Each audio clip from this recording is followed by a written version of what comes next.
Okay, so as you can see on the black, where I've used ink to actually make the paper black, the pip marker doesn't show up quite as opaque as I would have liked. I'm not sure if that's because of the ink or if that's just because it's brand new and I just opened it up.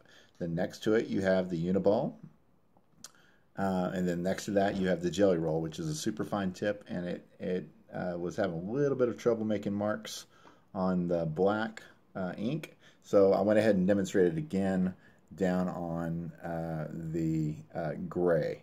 So again, first you see the pip marker, next you see the Uniball, and then finally you see the Jelly Roll. And now I'm going to try the paint marker, which this is the Pen Touch extra fine paint marker. So usually with these paint markers you hold them down for a second or two so you can get them to start flowing. If I can get this one to work. Oh, bummer. Okay, that's one of the things that I made a mistake when I was at the store. Is I asked them, I said, "Is this white?" And they said, "Yes, it is."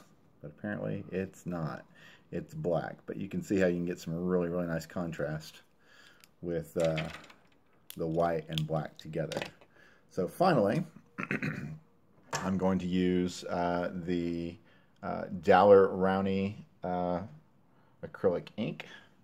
And so again, I'm going to put that down so you can actually, what I'm going to do is I'm going to pour a little bit of the ink into the cap so that I just have a little bit so that I can dip. And it's also so I don't contaminate my main supply. And earlier I showed you on how to make the bamboo pen. So I'm going to take that and I'm going to take the ink, put it into the bamboo, and now the nice thing about ink is you can actually use it with a homemade pen, you can use it with a quill pen, calligraphy pen, or you could actually use it with a brush. The Aquaflow brushes, you can actually fill the brush with the white ink if you wanted to do like a white ink wash. And what's nice about using homemade is you can see how you can get some really, really interesting effects, and depending on how much ink is on your nib, you get different effects.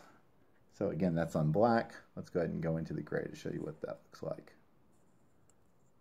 It's the first time I've actually used this white acrylic ink, and I'm actually really, really happy with it right now.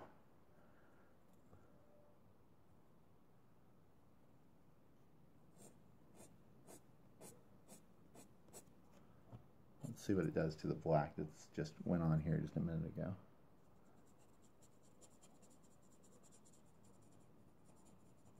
Seeing if I would get a gray. Looks like it maybe give me a little bit of gray. Let's do another little test right over here. So I'm going to take the black paint pen,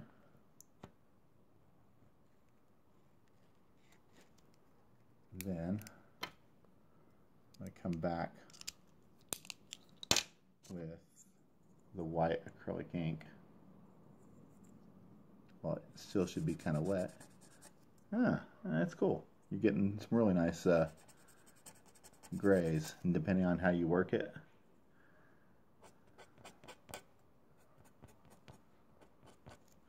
you're going to get some different effects.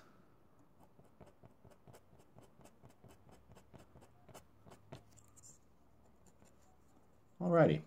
So again, this was to show how different whites work. I'll be honest with you, before I started messing with any type of white other than paint, I didn't know anything about any of these products. And like I said, Faber-Castell, this makes a nice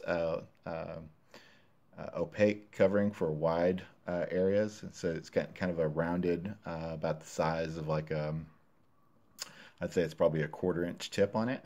but it does a really good job of laying down value pretty quickly for you. Then you have the Uniball. These are amongst my favorite. They are a little bit more expensive. These go for about anywhere from $2 to $4 a piece, depending on if you buy them in bulk or not. And then the Jelly Roll, which Jelly Roll makes a 0.5 tip, 0.7 tip, and a 1 point tip for this type of pen. And these range from about $1 to $2.50 a piece, depending on, again, if you buy them in bulk or not. But I've had large success with the Jelly Roll as well. I apologize about the Pentel or Pentouch paint marker. The lady at the store said this was a white. Obviously, it's not. I think I've used one very, very similar to this that was a white. That again, it's a more of a paint. It's like a watered down acrylic, so it gives you some pretty nice results. Hope this helped everybody, and hopefully I'll get better at doing these videos. Have a good day. Bye.